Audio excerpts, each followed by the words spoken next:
लाडकी बहीण योजना जेव्हा सुरू केली होती त्यावेळी त्या संदर्भातले काही निकष होते। त्या निकषाच्या आधारावर बहिणींना अर्ज करायला सांगितला होता आणि कागदपत्रांच्या पूर्ततेला वेळ लागेल म्हणून ही मुभा दिली होती की त्यांनी सेल्फ सर्टिफिकेशन करायचं, म्हणजे त्यांनी जे सांगितलं ते सत्य मानून आपण त्या ठिकाणी त्यांना लाडक्या बहिणीचा लाभ देणं सुरू केलं।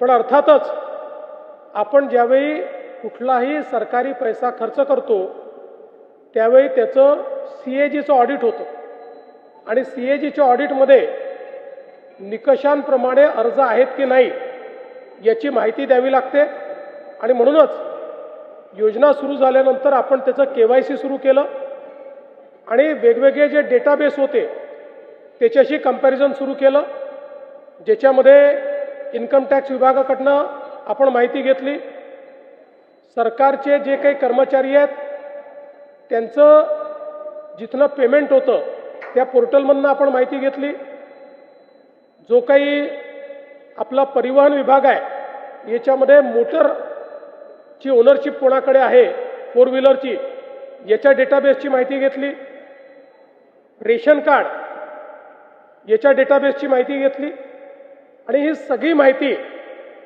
आपण ज्यावेळेस कोलेक्ट केली त्यावेळी असं लक्षात आलं की 5 लाख लोक असे आहेत ज्यांच्या घरी सरकारी नोकरी आहे, 14,000 तर पुरुषच निघाले, जवळपास 10 लाख असे निघाले की ज्यांचं उत्पन्न 2.5 लाखापेक्षा जास्तीचं आहे। अशा वेगवेगळ्या डेटाबेसमध्ये जे लोक अपात्र झाले त्यांना आपण अपात्र केलेलं आहे।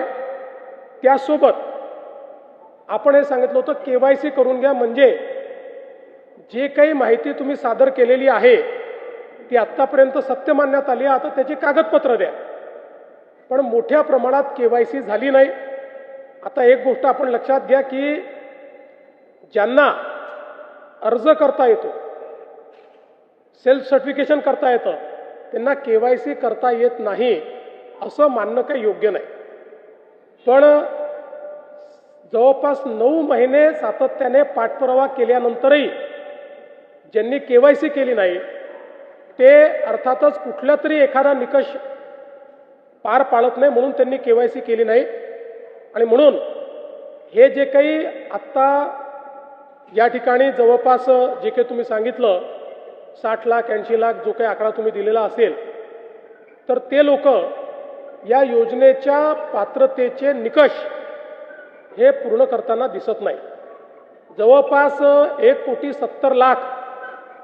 1,70,00,000 महिला, थोडं आकडा कमी अधिक असेल 3-4 हजार पण 1,70,00,000 महिला ज्या आहेत या निकष पूर्ण पार करतात, त्यांची KYC झालेली आहे, त्यामुळे त्यांना लाडक्या बहिणीचे पैसे मिळतच राहतील।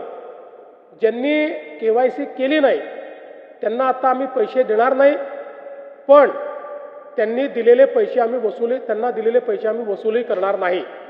मात्र 14,000 ज्या पुरुषांनी पैसे घेतलेले आहेत त्यांच्याकडनं मात्र पैसे हे वसूल केले जातील। त्यामुळे नीट सायंटिफिक प्रोसेसने या सगळ्या गोष्टी केल्या आहेत आणि आजही यांच्यापैकी कोणी जर KYC करणार असेल तर आम्ही विंडो ओपन करायला तयार आहोत आणि त्यांना लाभ द्यायला तयार आहोत। आजही ज्यावेळेस आपण जेवढ्या लाडक्या बहिणींना लाभ देतो देशातल्या कुठल्याही योजनेपेक्षा आजही सर्वात मोठी योजना ही महाराष्ट्राची आहे। आजही देशामध्ये एवढा लाभ 1,70,00,000 कुठलंच राज्य देत नाही जे महाराष्ट्र देतात।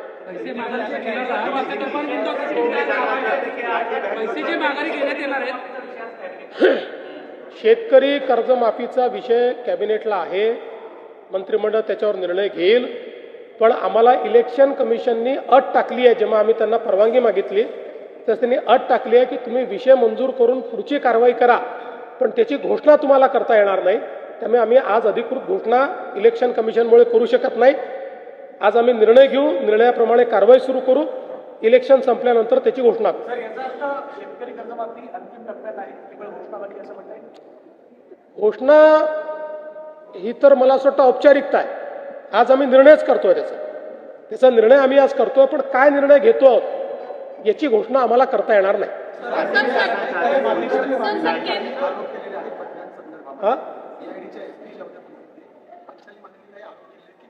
या संदर्भात डीजी साहेब लक्ष घालतील आणि जे काही त्या बोलल्या आहेत, मला माहित नाही ते काय बोलले आहेत, मी ऐकली नाही आहे, पण डीजी साहेब त्यात लक्ष घालतील.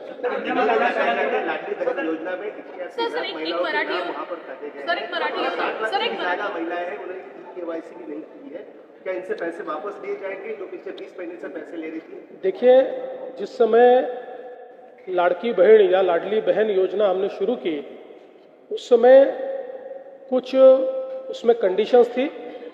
चूंकि वो कंडीशन पूरा करने के लिए लोगों के पास कागज पत्र जमा करने को समय नहीं था, इसलिए हमने अलाउ किया था कि जो बहनें सेल्फ सर्टिफिकेशन करके कहेगी कि हम इन कंडीशन को पूरा करते हैं, उनको ये पैसा मिलेगा.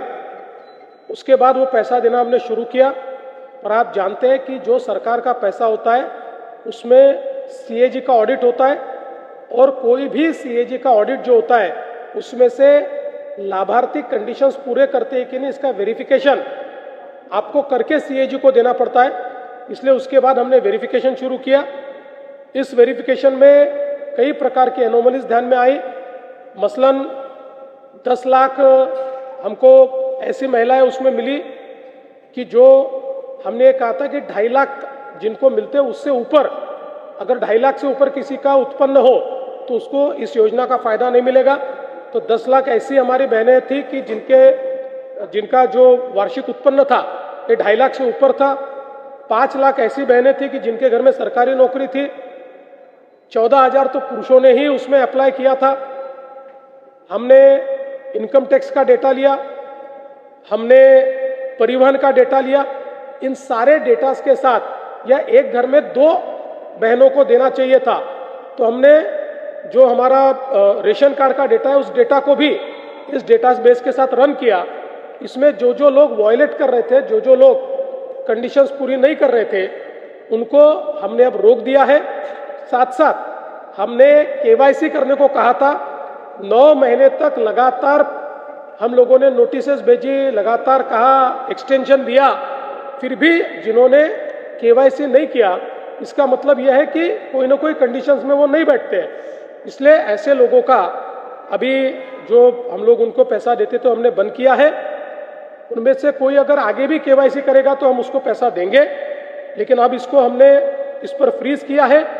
और साथ साथ ये भी फैसला किया है, इनमें से किसी के भी पैसे वापस हम वसूलेंगे नहीं. केवल जो पुरुषों ने महिलाओं के नाम पर पैसा लिया है वो वसूला जाएगा. और मैं ये भी बताना चाहता हूं, 1,70,00,000 महिलाओं की सारी कंडीशन फुलफिल हो गई है.